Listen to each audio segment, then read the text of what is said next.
Web channel पर आप सबका स्वागत है। दोस्तों, चैनल को सब्सक्राइब करें, लाइक करें और शेयर करें। दोस्तों, जय हिंद। दोस्तों, आज हम लोग बातचीत करने वाले हैं इकाई 3, जो कि कक्षा 7 का जो NCERT पॉलिटिकल साइंस है उसके बारे में बातचीत होगी। तो लिंग, बोध, जेंडर, इन सब के बारे में आज सीखेंगे। जो भी सीखने को मिलेगा उसके बारे में समझने की कोशिश करेंगे। तो अध्याय 4, लड़के और लड़कियों के रूप में बड़ा होना, इसके बारे में डिस्कस करेंगे। लड़का या लड़की होना किसी की भी एक महत्वपूर्ण पहचान है। कहना यह चाहता है, लड़का या लड़की होना किसी की भी एक महत्वपूर्ण पहचान है। उसकी अस्मिता है जिस समाज के बीच हम बड़े होते हैं हमें सिखाता है कि लड़के और लड़कियों का कैसा व्यवहार स्वीकार करने योग्य है, उन्हें क्या करना चाहिए और क्या नहीं। हम प्रायः यही सोचते हुए बड़े होते हैं कि बातें सब जगह बिल्कुल एक सी है, परंतु क्या सभी समाजों में लड़के और लड़कियों के प्रति एक जैसा ही नज़रिया है? इस पाठ में हम इस प्रश्न का उत्तर जानने की कोशिश करेंगे। हम यह भी देखेंगे कि लड़के और लड़कियों को दी जाने वाली अलग अलग भूमिका अन्य भविष्य में स्त्री और पुरुषों की भूमिका के लिए कैसे तैयार करती है। इस पाठ में हम देखेंगे कि अधिकांश समाज पुरुष व स्त्रियों को अलग अलग प्रकार में महत्व देते हैं। स्त्रियां जिन भूमिकाओं का निर्वाह करती है उन्हें पुरुषों द्वारा निर्वाह की जाने वाली भूमिकाओं और कार्य से कम महत्व दिया जाता है। इस पाठ में हम यह भी देखेंगे कि स्त्री और पुरुष के बीच काम के क्षेत्र में असमानताएं कैसे उभरती है। 1920 के दशक में सामोआ द्वीप के बच्चों का बड़ा होना। तो सामोआ द्वीप प्रशांत महासागर के दक्षिण में स्थित छोटे से द्वीप समूह का एक ही भाग है।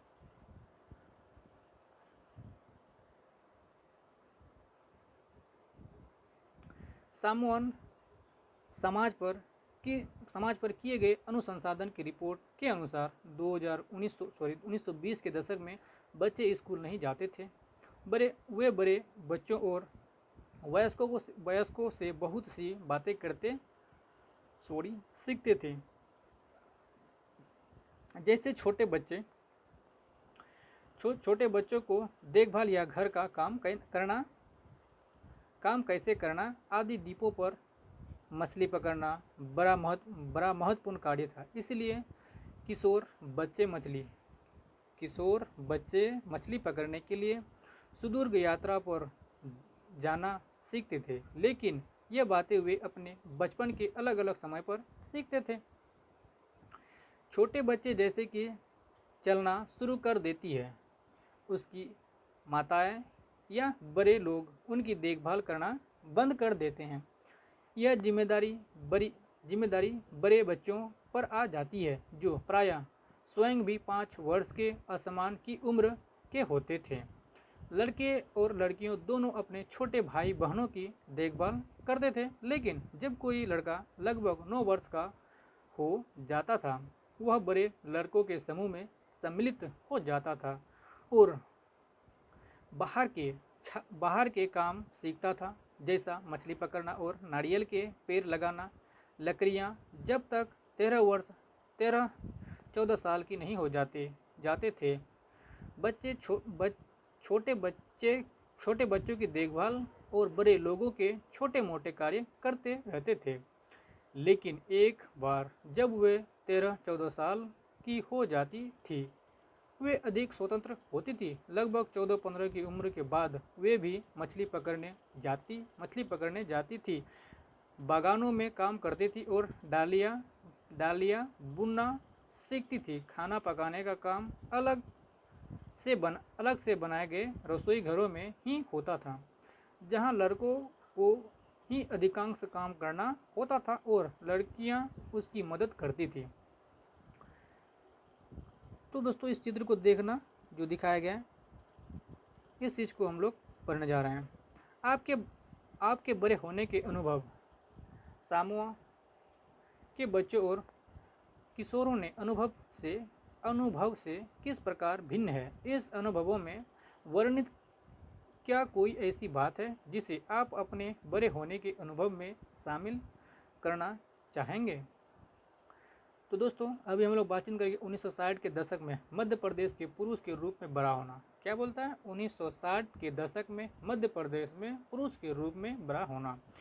तो निम्नलिखित आलेख जो 1960 में मध्य प्रदेश के एक छोटे शहर में रहने और स्कूल जाने के वर्णन से लिया है। कक्षा 6 आने के बाद लड़के और लड़कियां अलग अलग स्कूलों में जाते थे। लड़कियों के स्कूल लड़कों के स्कूल से बिल्कुल अलग ढंग से बनाए जाते थे। उनके स्कूल के बीच में एक आंगन होता था जहां वे बाहरी दुनिया से बिल्कुल अलग रहकर स्कूल की शुरुआत में खेलती थी। लड़कों के स्कूल में ऐसा कोई आंगन नहीं होता था, बल्कि उनके खेलने का मैदान बस एक बड़ा सा खुला स्थान था जो स्कूल से लगा हुआ था। हर शाम स्कूल के बाद लड़के सैकड़ों लड़कियों की भीड़ को सकरी गलियों से जाती हुई देखते थे।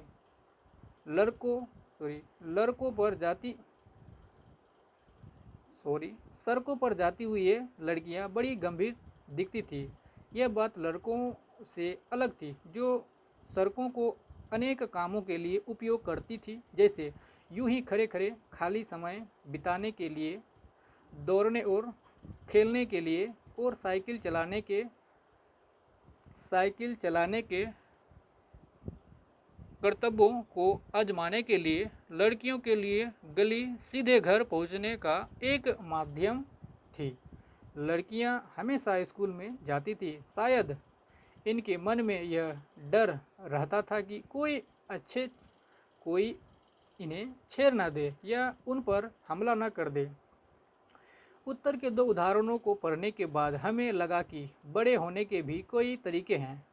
हम प्रायः सोचते हैं कि बच्चे एक ही तरीके से बड़े होते हैं। ऐसा इसलिए है क्योंकि हम अपने अनुभव से ही सबसे ज़्यादा परिचित होते हैं। यदि हम अपने परिवार के बुजुर्गों से बात करें तो पाएंगे कि उनका बचपन शायद हमारे बचपन से बहुत भिन्न था। हम यह भी अनुभव करते हैं कि समाज लड़के और लड़कियों में स्पष्ट अंतर करता है। यह बहुत कम आयु से भी शुरू हो जाता है। उदाहरण के लिए उन्हें खेलने के लिए भिन्न खिलौने दिए जाते हैं। लड़कों को प्रायः खेलने के लिए कारें दी जाती है और लड़कियों को गुड़िया। दोनों ही खिलौने खेलने में बड़े आनंददायक हो सकते थे। फिर लड़कियों को गुड़िया और लड़कों को कार ही क्यों दी जाती है। खिलौने बच्चों का यह बताने का माध्यम बन जाता है कि जब वे बड़े होकर स्त्री और पुरुष बनेंगे तो उनका भविष्य अलग अलग होगा। अगर हम विचार करें तो यह अंतर प्रायः प्रतिदिन की छोटी छोटी बातों में बनाकर रखा जाता है। लड़कियों को कैसे कपड़े पहनने चाहिए, लड़के पार्क में कौन से खेल खेलें, लड़कियों के धीमी आवाज़ में बात करनी चाहिए और लड़कों को रोब से यह सब बच्चों को यह बताने के तरीके हैं कि जब वे बड़े होकर स्त्री और पुरुष बनेंगे तो उसकी विशिष्ट भूमिकाएं होगी। बाद के जीवन में उसका प्रभाव हमारे अध्ययन के विषयों या व्यवसाय के चुनाव पर भी पड़ता है। अब यहाँ कुछ बॉक्स में दिए गए कुछ सब बातें हैं, उसको आप लोग पढ़ लेना और जो भी है समझने की कोशिश करना। अधिकांश समाज में, जिनमें हमारा समाज भी सम्मिलित है, पुरुषों और स्त्रियों को भूमिकाओं और उनके काम के महत्व को समान नहीं समझा जाता है। पुरुषों और स्त्रियों की हैसियत एक जैसी नहीं होती है। आओ देखें कि पुरुष और स्त्रियों के द्वारा किए जाने वाले कामों में यह असमानता कैसी है। तो घरेलू काम का मूल्य, घरेलू जो आप अपना घर में जो काम करते हैं उस काम का जो मूल्य होता है उसके बारे में बातचीत होगा। हरमीत के परिवार को नहीं लगता था कि जसप्रीत घर का जो काम करती थी वह वास्तव में काम था। उनके परिवार में ऐसी भावना का होना कोई निराली बात नहीं थी। सारी दुनिया में घर के काम की मुख्य जिम्मेदारी स्त्रियों की ही होती है, जैसे देखभाल संबंधित कार्य। इन बातों को हम हाईलाइट करते हैं। देखभाल संबंधित कार्य, उसके बाद परिवार का ध्यान रखना, उसके बाद विशेष बच्चे और बुजुर्ग और बीमारों का। फिर भी जैसे हमने देखा, घर के अंदर किए जाने वाले कार्यों को महत्वपूर्ण नहीं समझा जाता। मान लिया जाता है कि वे तो स्त्रियों के स्वाभाविक कार्य हैं, इसलिए इनके लिए पैसा देने की कोई ज़रूरत नहीं है। समाज इन कार्यों को अधिक महत्वपूर्ण नहीं देता। घर पर कार्य करने वालों का जीवन क्या कहता है, घर पर उपयुक्त कहानी के केवल हरमीत की माँ ही घर के काम नहीं करती थी, काफ़ी सारा काम मंगला करती थी जो उसके घरेलू काम में मदद के लिए लगाई गई थी।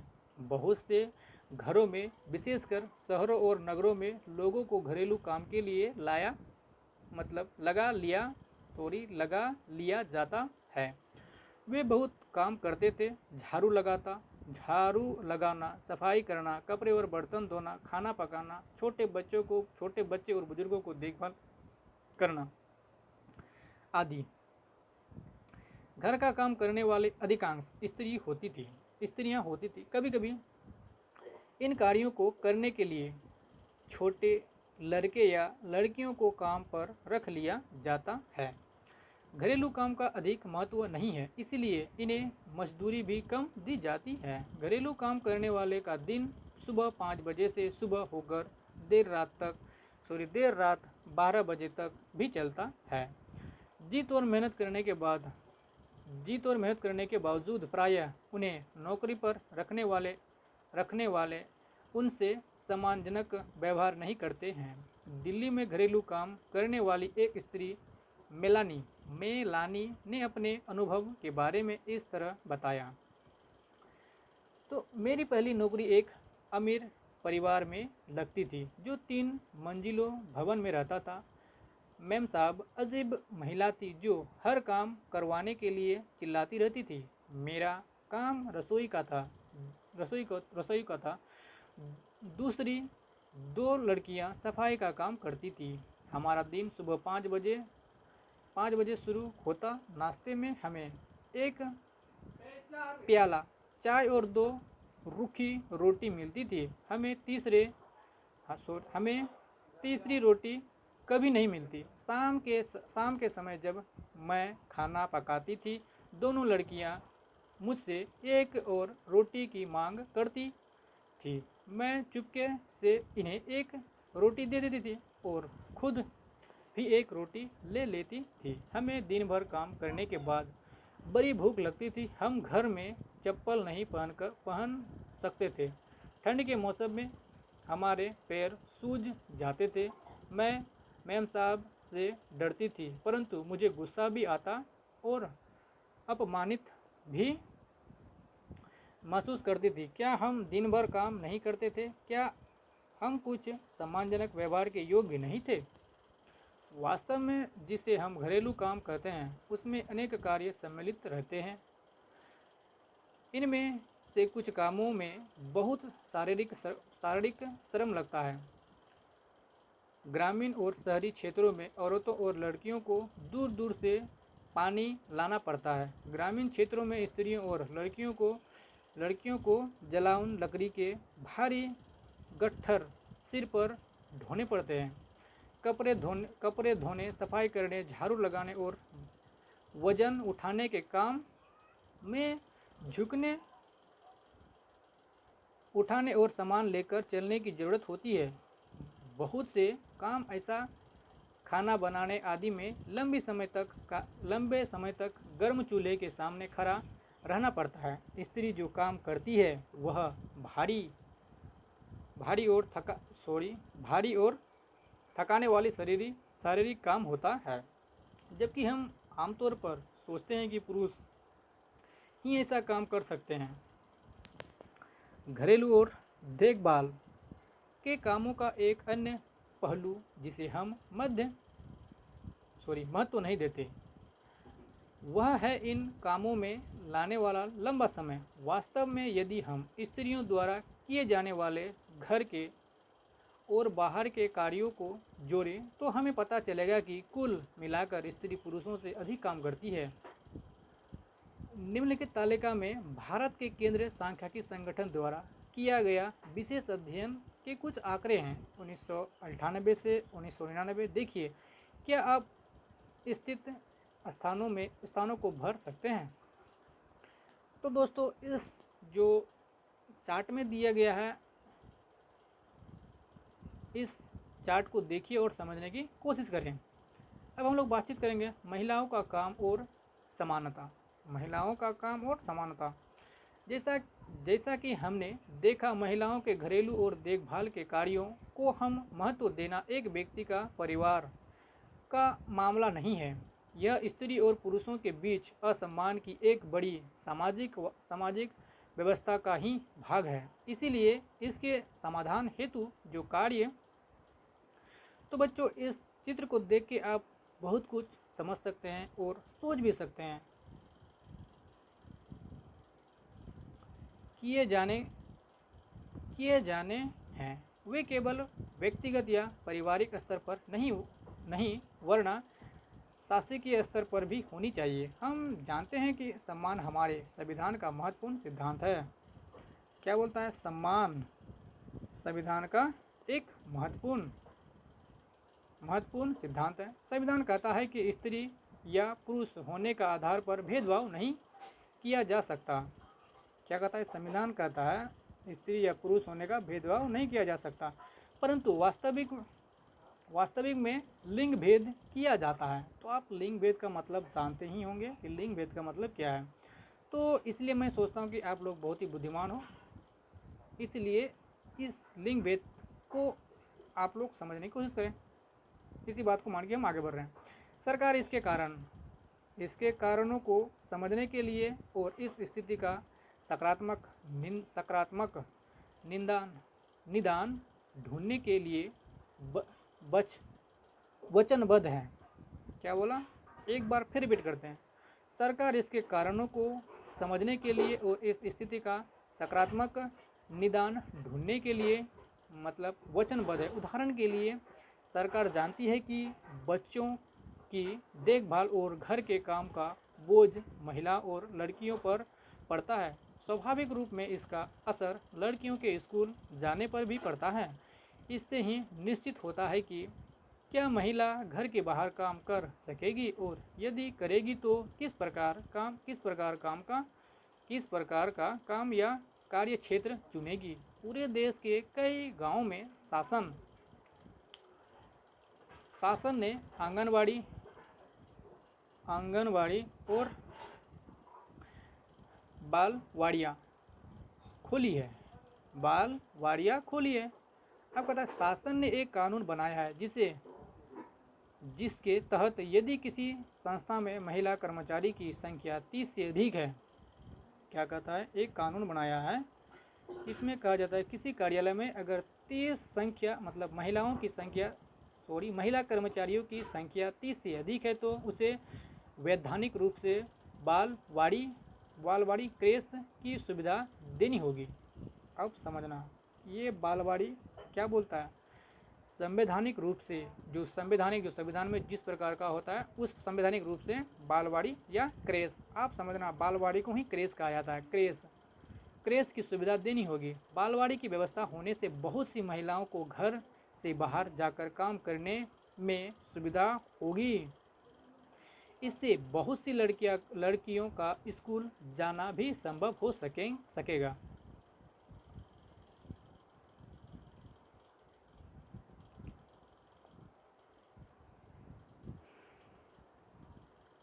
तो दोस्तों, आज यहीं तक। चैनल को सब्सक्राइब करें, लाइक करें और शेयर करें। तो इन अभ्यास प्रश्नों को करने की कोशिश करना ताकि आपको बातें अच्छी तरह समझ में आए। यहाँ कुछ शब्द दिए गए हैं, शब्द संकलन के बारे में थोड़ा सा डिस्कस कर लेते हैं कि ये क्या कहना चाहता है। कहता है अस्मिता। अस्मिता का मतलब क्या होता है? पहचान। क्या बोलता है? अस्मिता। अस्मिता का मतलब यहाँ लिखा हुआ है ब्रैकेट बंद में, पहचान लिखा हुआ है। यह एक प्रकार के स्वयं के होने यानी इसमें अस्तित्व के प्रति जागरूकता का भाव है। एक व्यक्ति की कई कई अस्मिता हो सकती है। उदाहरण के लिए एक ही व्यक्ति को एक लड़की, बहन और संगीतकार की तरह अस्मिता जा सकता है। तो इस बात को समझना, अस्मिता का मतलब पहचान होती है। अब यहाँ हम लोग सीखेंगे दोहरा बोझ। ये दोहरा बोझ होता क्या है? इस शब्द का मतलब क्या है? दोहरा बोझ शब्द का अर्थ क्या होता है? तो शाब्दिक रूप से इसका अर्थ होता है 2 गुना वजन। आप जान ही गए होंगे कि 2 गुना वजन क्या होता है। सामान्यतः इस शब्द का महिलाओं के काम की स्थिति को समझने के लिए प्रयोग किया गया है।